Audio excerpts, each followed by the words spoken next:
Magandang umaga, hapon o gabi. Ako po si Chester Lawrence Sariano at pag-uusapan po natin ang kasaysayan ng Solano. Ang bayan ng Solano ay matatagpuan sa pagitan ng Bayambong at Bagabag at ito po ang mapa ng Solano. Ang mga hangganan hilaga at timog ng dalawang nabanggit na bayan ay tutukoy ng mga sementong monumento na makikita sa National Road sa silangan. Ito ay hinahangganan ng karagatang Pasipiko at sa kanluran ng Mountain Province. Ang mga unang nanirahan dito bago dumating ang mga Espanyol ay ang mga tribong kalahating ligaw gaya ng Ifugao at Gaddang. Ang mga Ifugao ay nanirahan sa kabundukan ng Hilagang Kanluran at Kanluran. Samantalang mga Gaddang na nagmula sa Difun, Cagayan noong 1718 ay nanirahan sa gilid ng Ilog Magat sa Hilagang Silangan at Silangan na nooy kilala bilang distrito ng Paniki. Ang Solano ay pinakamalaki at pinakapopuladong bayan sa Nueva Vizcaya at mayroong itong malawak na lupang hindi pa natatamnan ng irigadong taniman ng palay, tabako, tubo at gulay. Noong 1760, ang orihinal na pangalan ng bayan ng Solano ay Bintawan at ang mga unang nanirahan dito ay ang tribong Gaddang. Ang bayan ng Solano ay tinatag ni Padre Alejandro Vidal, isang paring Dominikano. Noong 1768, tinawag itong Lungabang na ang ibig sabihin ay kuweba sa dialektong Gaddang. Kalaunan, pinalitan ito ng mga Espanyol ng pangalang Lumabang para sa kanilang kaginhawaan. Noong 1851, idineklara ni Gobernador General Antonio Urbistondo ang Lumabang bilang isang baryo ng Bayambong. Pinahintulutan naman ni Gobernador General Ramon Solano y Landeral noong 1853 ang paghihiwalay ng Lumabang bilang baryo mula sa Bayambong. Noong parehong taon, dumating ang mga Ilocano na dinala ni Don Diego Lumicao, dating Gobernador Silo. Noong 1889, pinalitan ang pangalan ng bayan at tinawag na Solano bilang parangal kay Gobernador General Ramon Solano y Landeral.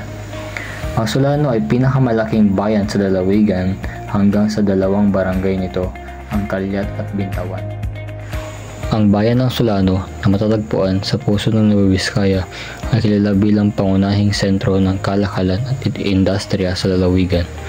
Mula sa makasaysayang pundasyon nito noong 1860, ang Solano ay patuloy na umuunlad sa ilalim ng pamumuno ng iba't ibang lider na nag-ambag sa kasalukuyang estado nito bilang maunlad at organisadong bayan. Ang mga naging mayor ng Solano ay nang-iwan ng makabuluhang kontribusyon sa bayan mula sa pagpapabuti ng infrastruktura at urbanong disenyo tulad ng perpektong plano ng bayan noong panahon ni Padre Juan Villaverde hanggang sa modernong mga inisyatibo sa pagpapalago ng ekonomiya. Ang bawat leader ay nagdala ng positibong pagbabago sa mga mamamayan. Ngayon, ang Solano ay patuloy na sumasabay sa modernisasyon na pinatitibay ang turismo, kalakalan at lokal na kita. Ang patuloy na pagtaas ng taunang kita ng bayan mula 110 milyon noong 2009 hanggang 205 milyon noong 2016 ay patunay na mahusay na pamamahala ng lokal na pamahalaan. Si Mayor Philip A. Dacayo, kasalukuyang mayor ng Solano, Nueva Vizcaya, ay kilala sa kanyang mga inisyatibong naglalayong magdala ng modernisasyon at pagpabuti sa lokal na pamahalaan. Kabilang sa kanyang mga ambag ay pagpapalakas ng digital na transformasyon sa munisipyo para mapabilis ang mga serbisyong pampubliko at ang pagsuporta sa mga programa edukasyonal at kabataan at ang pagpapatupad ng mga ordinansang pangkalikasan tulad ng Zero Open Defecation at mga hakbang upang mapanatili ang kalinisan sa kapaligiran. Itinataguyod din niya ang sektor ng agrikultura, partikular ang pagpapalakas ng mga lokal na magsasaka at ang pagpapakita ng pagpapahalaga sa Rice Heritage ng Solano. Ang mga hakbang na ito ay nakatutok sa pagpatuloy na pag-unlad ng bayan habang pinapanatili ang tradisyonal na kagandahan nito. Ito ay ang talaan ng mga naging alkade ng bayan ng Solano mula 1899 hanggang sa kasalukuyan. Ito ang anti-aircraft gun o tinawag din nilang kanyo na naka-display sa gitna ng bayan ng Solano. Ginamit ito ng mga Hapones noong digmaan noong 1945. Natapos ang pamahalang Espanyol sa Solano noong September 14, 1898 nang isuko nito ang mga armas sa persa ng mga revolusyonaryo. Itinatag ang isang maikling pamahalang revolusyonaryo noong September 17, 1898 sa ilalim ng pamumuno ni Major Delfin Esquivel na nagbigay daan sa halalan ng mga lokal na opisyal ng revolusyon. Sa kalaunan, napailalim ang Solano sa pamahalang Amerikano at inutusan ang komandante ng mga tropang Amerikano sa Nueva Vizcaya ang mga lokal na opisyal ng revolusyon na manumpa ng katapatan sa Estados Unidos. Nanatili ang pamahalaang militar hanggang 1901 na sinundan ng pamahalaang sibil hanggang sa pagtatag ng Commonwealth noong 1940. Simula noon, isinasagawa ang regular na halalan. Ang Solano, Nueva Vizcaya, ang pangunahing sentro ng komersyo at pananalapi ng lalawigan. Ang bayan ay may pinakamalaking konsentrasyon ng mga fast food restaurant tulad ng Jollibee, KFC, Chowking, Greenwich at marami pang iba. At ang mga bangko sa rehiyon na mayroong 25 institusyong bangko kabilang ang mga pangunahing pambansa at regional na bangko. Bagamat malaki ang kontribusyon ng agrikultura sa ekonomiya ng Solano, kung saan ang palay, mais at gulay ang pangunahing ani. Ang palengke sa Solano, Nueva Vizcaya ay isang mahalagang sentro ng kalakalan at komersyo. Hindi lamang para sa mga residente ng Solano kundi pati na rin sa mga tao mula sa mga kalapit na munisipalidad. Bilang isang pangunahing pook na aktibidad pang-ekonomiya, dito binibili at binebenta ang mga produktong pang-agrikultura, lokal na kalakal at mga serbisyo. Kaya't ito ay isang sentro para sa lokal na ekonomiya. Kilala ang palengke sa Solano sa mga sariwang produkto tulad ng palay, gulay, prutas at manok na galing sa mga kalapit na bukirin. Ang kahalagaan ng palengke ng Solano sa ekonomiya ay hindi lamang nakabase sa pagbibigay ng mga kalakal. Ito rin ay may malaking papel sa pagkonekta ng mga lokal na magsasaka sa mga mamimili, na nagbibigay ng kabuhayan sa mga produser ng agrikultura at sumusuporta sa paglago ng maliliit na negosyo. Ang masiglang palitan ng mga kalakal sa loob ng palengke ay nagtataguyod ng kalakalan at lumilikha ng mga oportunidad para sa mga nagtitinda at negosyante na magpatagumpay. Bukod dito, pinapalakas nito ang ugnayan ng komunidad, kaya't ito ay isang mahalagang bahagi ng araw-araw na buhay ng mga residente sa Solano. Kilala rin ang Solano bilang isang malaking tagagawa ng tubig, isang tradisyonal na kakanin sa tanyag sa Hilagang Luzon. Karaniwan itong inihahanda tuwing may piyesta at espesyal na okasyon. Nakilala ang bayan ng Solano noong 2002 nang makamit nila ang world record para sa pinakamahabang tubig na may haba na 1.8 kilometro na nilampasan ang mga naunang record mula sa ibang mga rehiyon. Ang paggawa ng tubig sa Solano ay hindi lamang isang pangunahing kabuhayan para sa marami, kundi isang ipagmamalaking tradisyon ng bayan.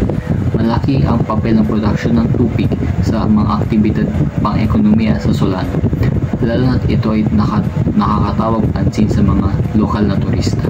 Ang kultura ng Solano, Nueva Vizcaya. Isa sa mga pinakamahalagang kultural na kaganapan sa Solano ay ang Amungan Festival na ipinagdiriwang tuwing Mayo. Ang piyestang ito ay pinagdiriwang ang pagkakaisa at pagmamalaki ng bayan na may mga street dancing, pageant at iba't ibang kultural na pagtatanghal.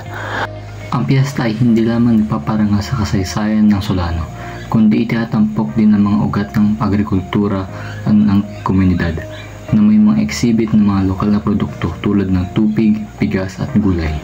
Kilala rin ang Solano sa mga lokal na delicacies, partikular na ang tupig, isang kakanin na naging simbolo ng mga gawaing pang-agrikultura ng bayan. Ang tupig ay gawa mula sa malagkit na bigas, niyog at asukal na ibinabalo sa dahon ng saging at niluluto sa ibabaw ng uling. Karaniwan itong inihahanda tuwing may mga selebrasyon at isang mahalagang bahagi ng kultura na pagkain ng bayan. Bukod sa tupig, may iba pang mga tradisyonal na pagkain na karaniwan sa komunidad, kabilang ang mga pagkain na gawa sa bigas, isda at baboy.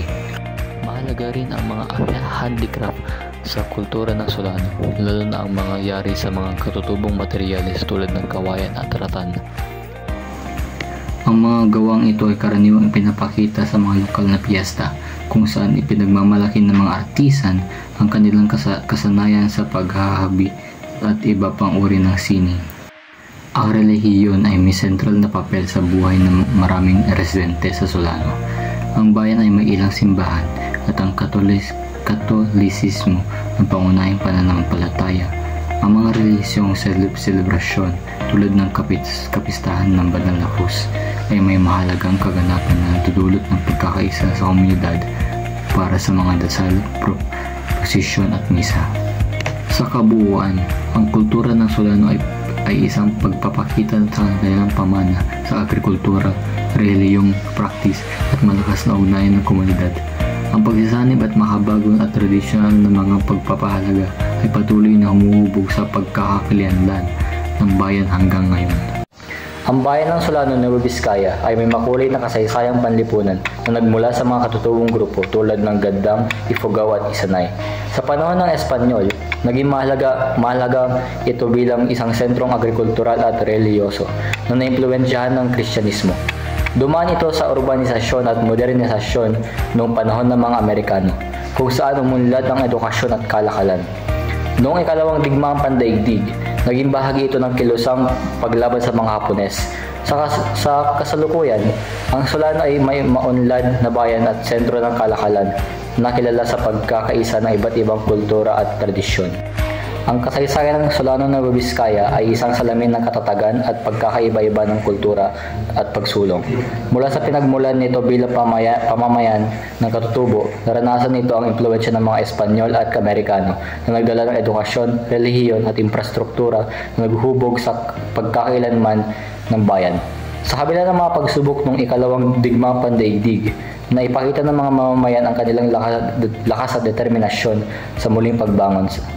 Sa kasalukuyan, ang Solano, Nueva Vizcaya ay isang maunlad na bayan na pinagsasama ang mayamang tradisyon at modernidad. Isang patunay na ang tunay na progreso ay nagmumula sa respeto at pagpapahalaga sa nakaraan habang hinaharap ng may pagkakaisa. At yun lamang po ang buong kasaysayan ng Solano, Nueva Vizcaya. Salamat po sa pakikinig. Maligayang Pasko.